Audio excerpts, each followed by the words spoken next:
चलिए आज एक बार फिर से शारदा यूट्यूब चैनल पर आप सभी विद्यार्थियों का स्वागत है।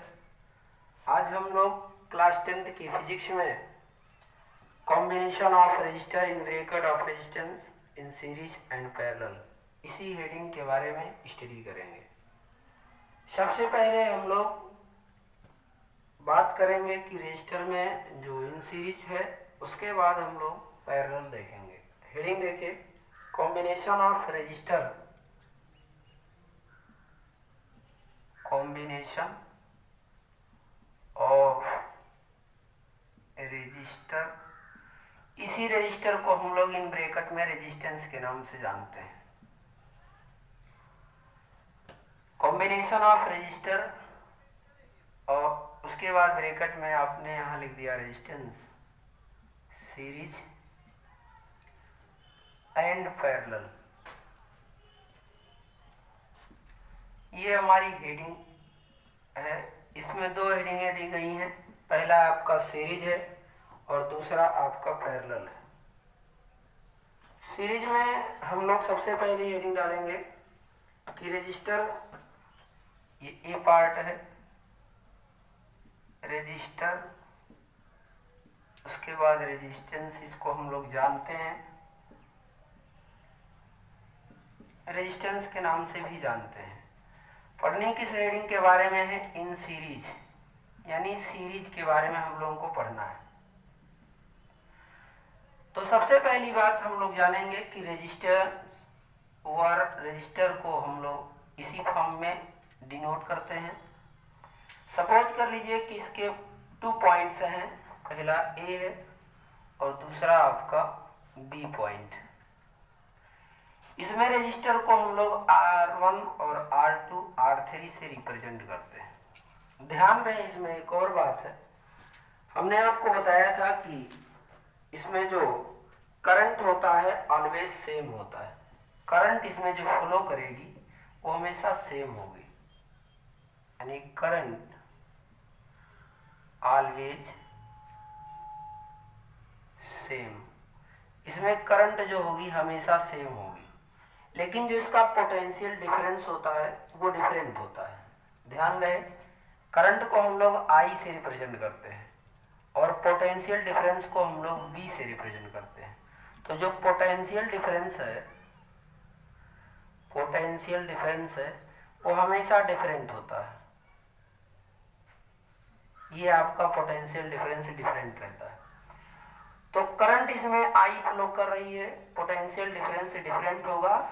इसका मतलब R1 में जो पोटेंशियल डिफरेंस होगा वो B1 होगा, और आगे आपका जो R2 दिया गया है, R2 में पोटेंशियल डिफरेंस B2 होगा।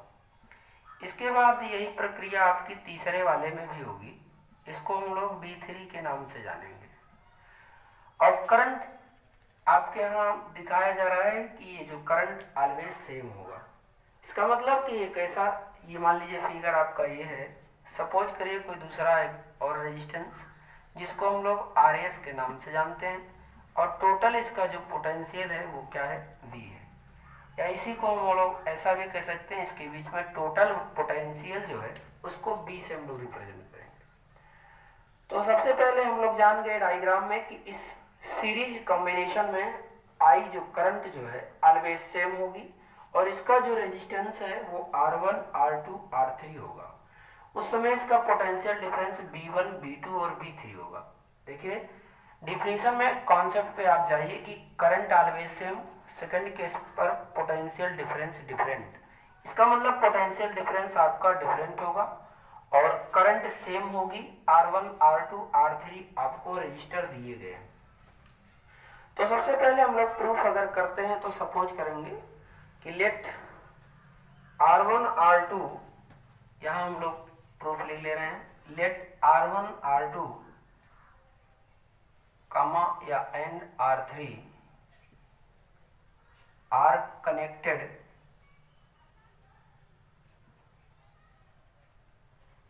Connected in series.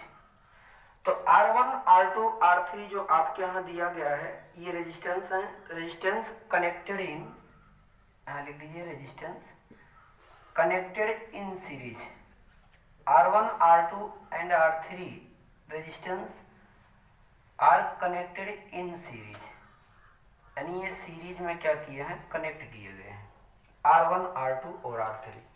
उस समय हमको ये देखना है कि जो टोटल पोटेंशियल डिफरेंस है उसको हम लोग B से रिप्रेजेंट करेंगे, यानी B is equal to V। ये आपका जो B है ये टोटल पोटेंशियल डिफरेंस आपको दिया गया है। उसके बाद में जो हमारा B1 B2 B3 है ये R1 R2 R3 के क्रॉस है, R1 R2 और R3 के से A टू B के बीच एक क्रॉस है। तो ध्यान रहे कि जो हमारा R1 R2 and R3 resistance है ये कनेक्टेड इन सीरीज, यानी सीरीज में कनेक्ट किया गया है, और जो B है वो टोटल पोटेंशियल डिफरेंस है, और जो हमारा B1 B2 B3 है, जो B1 B2 B3 है ये यहाँ हम लोग थोड़ा सा और लिख दें, B1 B2 और ये जो B3 है ये R1 R2 एंड R3 यानी A से लेकर के और B के बीच, इसको हम लोग क्या कहेंगे, A B के बीच ये एक क्रॉस रिस्पेक्टिवली है। थर्ड केस में हम लोग जानेंगे कि इट इज क्लियर डेट,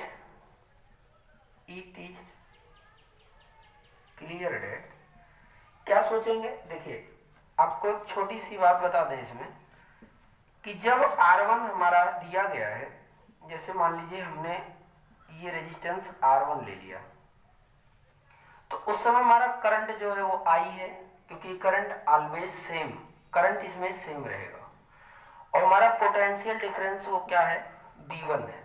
इसका मतलब according to Ohm's law I is equal to V by R होता है। ये आपने पढ़ा है कि I is equal to V by R होता है। अगर रेजिस्टेंस R1 है तो पोटेंशियल डिफरेंस क्या होगा, B1 होगा।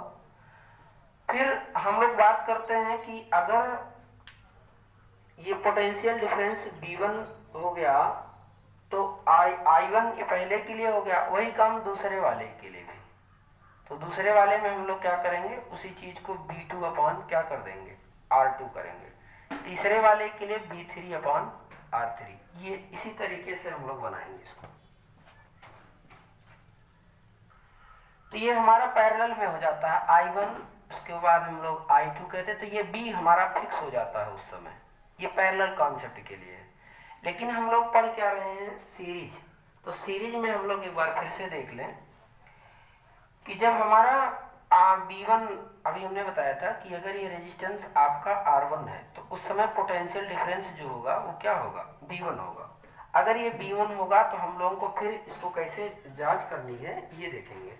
जैसे अब यहाँ I हमारा क्या है, फिक्स है, तो जब हम लोग B1 के लिए वैल्यू को देखेंगे तो B इक्वल टू भी क्या होता है, IR। अब B इक्वल टू IR ये ओम के नियम से होता है, according to Ohm's law B equal to भी IR। लेकिन अगर यहाँ B1 ले लिया तो यहाँ क्या होगा, R1 होगा। वही काम अगर हम लोग R2 वाले के लिए लेते हैं तो ये R2 हो गया, और उस समय हमारी वैल्यू क्या होगी, B2। और इसमें जो करंट फ्लो कर रहा है वो आपका I है, यानी जब हम लोग B2 को ले लेंगे तो इसमें बनाएंगे IR2। इसी सिमिलर डेट I3 अगर हम लोग B3 निकाले तो I is equal to B हो जाएगा R3। ये आपको अलग अलग के लिए दिया गया। तो कहा जा रहा है इट इज क्लियर डेट, अगर हम लोग पोटेंशियल डिफरेंस को B से सपोज कर लेते हैं, सपोज क्या है B इक्वल टू B, तो इनके जो डिफरेंट पोटेंशियल डिफरेंस है वो B1 B2 और प्लस क्या हो जाएंगे, B3, ये दिए गए।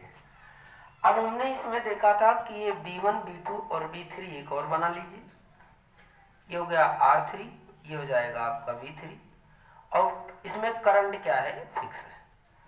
तो B इक्वल्स टू भी B1 प्लस B2 प्लस क्या हो गया, B3। अब इसमें हम लोग क्या करते हैं, वैल्यूज को पुट कर देते हैं। वैल्यू को कैसे पुट करेंगे, देखिए यहाँ हम लोग लिख दें ब्रैकेट में कि B इक्वल टू भी IR। क्यों ऐसा है, क्योंकि ये अकॉर्डिंग टू ओम्स लॉ, ओम के नियम के अनुसार B इक्वल्स टू भी IR होता है। और B1 B2 के प्लेस पर हमने यहाँ इक्वेशन फर्स्ट मान ली, तो यहाँ हम लोग कह सकते हैं कि फ्रॉम इक्वेशन फर्स्ट या B इक्वल्स टू भी IR, दोनों की वैल्यू दी गई है। B1 के प्लेस पर हम लोग क्या पुट करेंगे, IR1, यहाँ क्या हो गया IR2, और यहाँ क्या है IR3, और इस b के प्लेस पर हम लोग उनके नियम से b equal to V I R होता है, इसको पुट कर दिया। अब आप यहां से ध्यान से देखिए, जहां पर b दिया गया था टोटल पोटेंशियल डिफरेंस को, वहां पर b इक्वल टू बी कितना माना गया है, आर एस। अब b equal to V I R S, R S का मतलब है कि सीरीज कॉम्बिनेशन है, तो यहां पर हम लोग क्या लिख दिए, आर एस, यानी b के प्लेस पर आई आर एस है, तो हम लोग यहां से i को कॉमन कर लिए, तो ये हो गया आपका R1 R2 और R3। ये अगला केस, इसमें से i को हम लोग निकाल लिए हैं, तो i से i कैंसिल हो गया और हो गया R S is equal to B R1 R2 and R3। ये हमको मिल गई आर एस की वैल्यू, एस फॉर सीरीज और आर फॉर रेजिस्टेंस। तो R S is equal to B R1 R2 R3, ये आपको मिल गया। और यही जो है आपका कॉम्बिनेशन सीरीज में पहला हेडिंग रहा, और दूसरा हम लोग पैरेलल भी देखते हैं। चलिए इसके बाद हम लोग क्या करते हैं, रेजिस्टेंस में जो हमारा अगला वाला केस है उसको हम पढ़ते हैं, जिसको पैरेलल फॉर्म में कहेंगे। इसका मतलब कि resistance over resistance in a parallel. Parallel में क्या होता है, काम वही सब होता है, करंट पॉजिटिव से ही फ्लो करती है, तो इसमें से मतलब फर्स्ट वाले रेजिस्टेंस में होकर के अगर जा रही तो पहले वाले के लिए I1, दूसरे वाले के लिए I2 और थर्ड वाले केस के लिए I3 होता है। इसमें दो पॉइंट्स आपके यहाँ इंपॉर्टेंट है कि पोटेंशियल डिफरेंस इज सेम, इसका पोटेंशियल डिफरेंस क्या होगा, सेम होगा, और उसके बाद में जो करंट होगा, करंट इज डिफरेंट, यानी इसमें जो करंट होगी, आई यहाँ से फ्लो हुई तो कुछ तो इसमें से होकर चली गई, कुछ इसमें से होकर चली गई और कुछ इसमें से, यानी I1 I2 और ये क्या हो गया I3। उसके बाद R1 R2 और R3 दिया गया है। फिर वही बात हम लोग की R1 R2 R3 three resistance या रेजिस्टर कनेक्टेड इन पैरेलल।